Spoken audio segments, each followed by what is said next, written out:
Welcome to Burlap Teachers. Enjoy the video.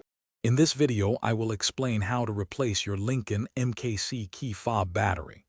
This simple task can be done at home with just a few tools. You will need a new CR2032 coin cell battery and a small flathead screwdriver. Make sure you have a well-lit area to work in, as the components are quite small.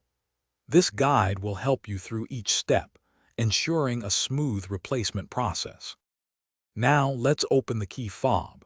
First, find the small button on the side of the fob and press it. This will release the mechanical emergency key, which you can then slide out.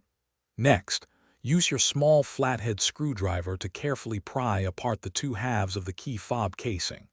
There is usually a small notch where you can insert the screwdriver to begin separating them. Be gentle to avoid damaging the plastic. With the key fob open, you will see the old battery. Take a moment to note its orientation, specifically which side is facing up. This is usually the positive side, marked with a plus sign.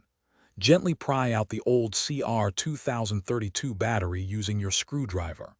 Now, take your new CR2032 battery and insert it into the slot, ensuring the positive side is facing upwards, just like the old one. It should fit snugly into place. Finally, it's time to reassemble your key fob. Carefully align the two halves of the casing and press them together until you hear a secure click, indicating they are properly sealed.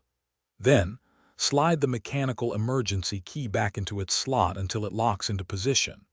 Once everything is back together, head to your Lincoln MKC and test all the key fob functions, such as locking, unlocking, and remote start, to ensure everything is working perfectly.